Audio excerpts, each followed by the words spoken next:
Hello, Deacon Eric here. Isaiah chapter 5, verse 8. Woe to those who join house to house and who add field to field until there is no more room, and you are made to dwell alone in the midst of the land. Wow. Sounds like Wendell Berry. Like I said in the last video, I've been listening to Wendell Berry, and he's speaking against the kind of our industrial economy, and even later writings, it seems even further technological advances, but it's just still an extension of the Industrial Revolution. It really is. It's this competitiveness that we have in our culture, and that competition has destroyed our farms and just our way of thinking and us. And it's been really good to listen to. And there's a lot of stuff that I've thought about before, but it really got me thinking. And I'm making a YouTube video. I'm not giving up a computer and stuff like that, what he was talking about. But that would be great. It'd be great if we lived a life where we didn't, I think some of Wendell Berry, though, isn't ideal. I don't know if we can stop this industrial machine that we've started up. It might destroy the world. But I put my hope in Jesus, that Jesus said all these things will happen. And I think that's, I really like Wendell Berry, but I do have some critiques of Wendell Berry, and maybe that's what this video is about. I'm just kind of rambling here. But it's in my head. This thing's going on in my head from reading Wendell Berry or listening to it on an audio book. That's just things bouncing around, and there's some things that, I'm asking the Lord for. I would like to have some land. This land, like I said, these places I film these on are not mine. I just have access to them. And they're nearby where I live, and it's nice to have them. But it's not the same. And my life would look very different if I had land. The busyness of my life right now, I wouldn't be able to properly care for the land. But maybe it's something in the future, I don't know. But agrarianism as our economy and as our way of life, I really think that is the ideal. I think that's how we were made to be. I think that's what Isaiah is saying, is woe to you if you lose that. And how much more is that true now? Right? We've lost our way.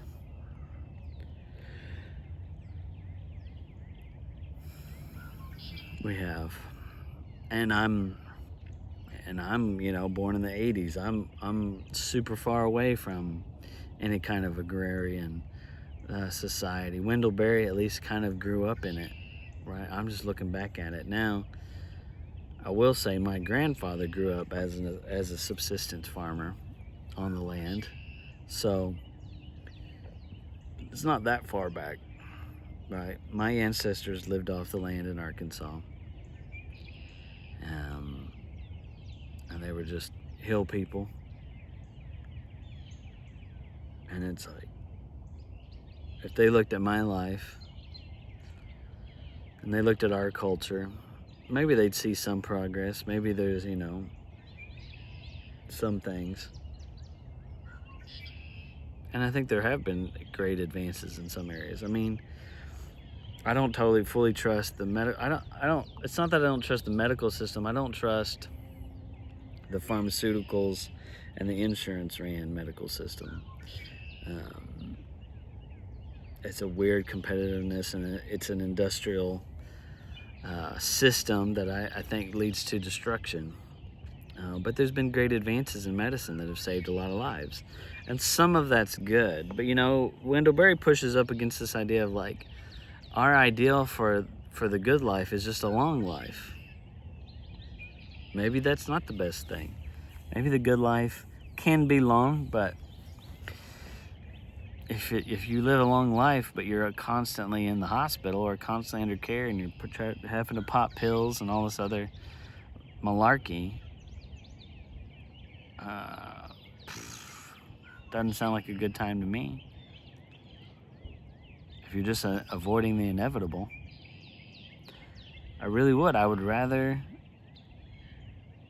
Well, ideal is that I'm around for my family, for my loved ones, and I'm not a burden to them. But, there comes a time where there is the humility of being taken care of by others as you age. And that's a good thing too. And that's how we should be as a society. The problem with us is we're so into, like I said before, in this ideal of being this carefree bachelor, that we just want to act like death isn't real. We don't want to look at weakness and death, and so we put it aside. All right, we have these care facilities where we don't mess with those people. We don't talk to those people. But we're producing more and more people that are dependent because of the weakness of our economy and our culture. We're creating more and more dependence, and the weakness and frailty of our bodies and our lives is becoming even more evident.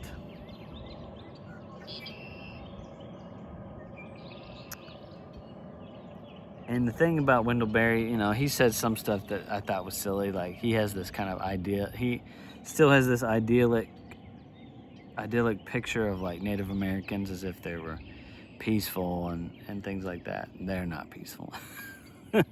They were a war people. They were vicious and mean. They didn't have the technology that we did. They didn't necessarily have the ability to rape the land like we have. But if they could have, they might have. But they sure were into raping and killing each other, and sometimes eating each other.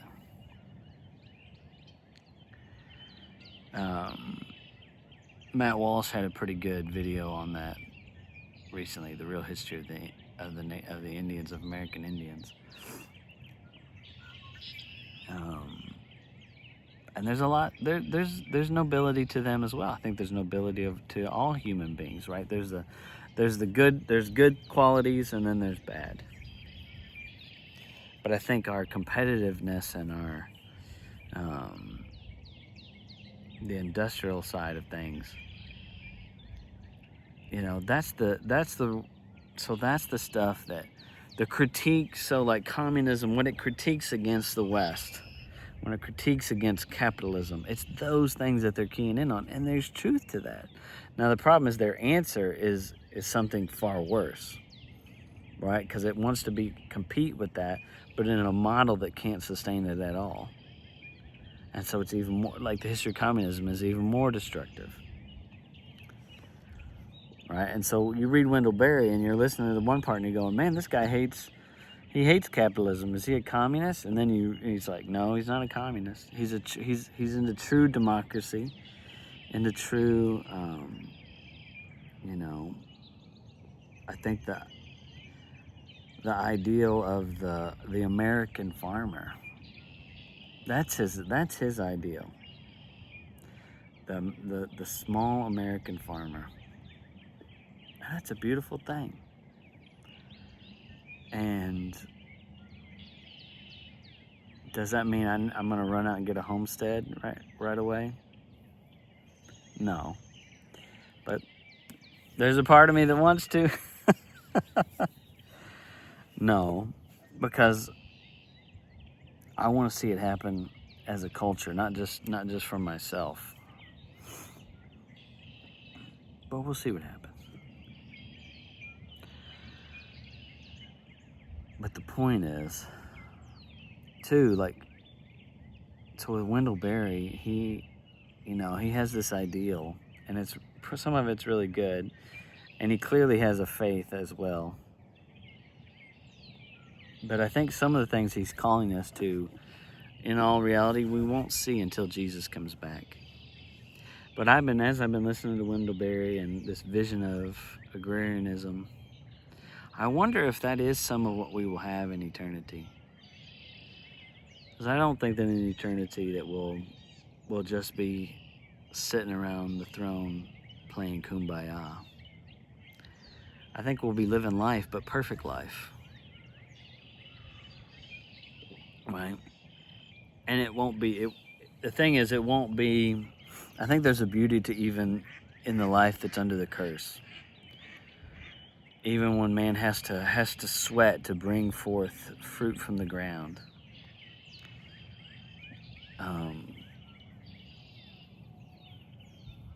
But I think that in eternity, right, it's the resurrection of creation as well. And we're going to have animals, and we're going to live on the land and us will flourish.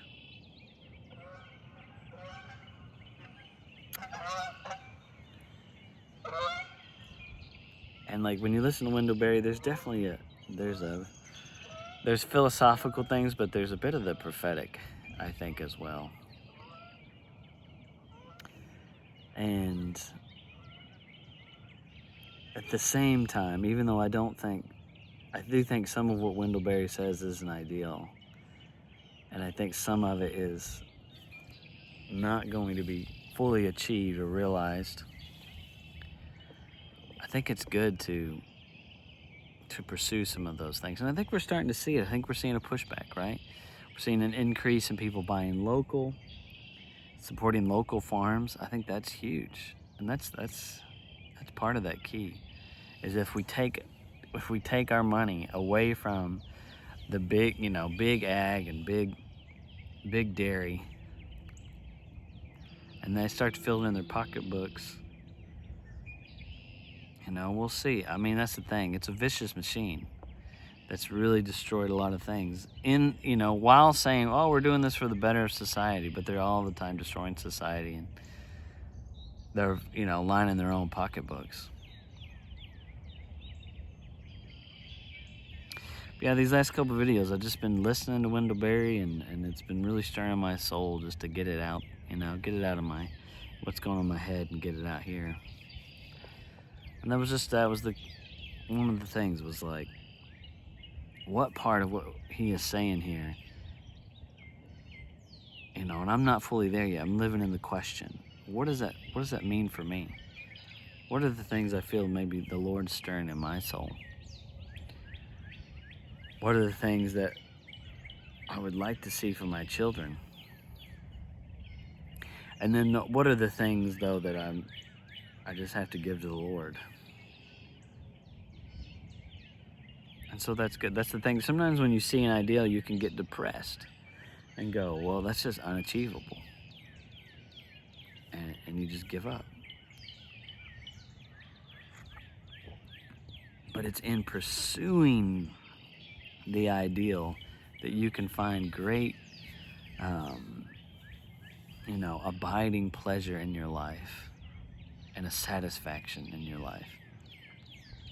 If you can at least shift yourself in the right direction, and then maybe shift some others, that's good. And you can enjoy that. That's all I want to say. Shift yourself in a direction where you care about others, you care about creation more than you care about you and your stuff.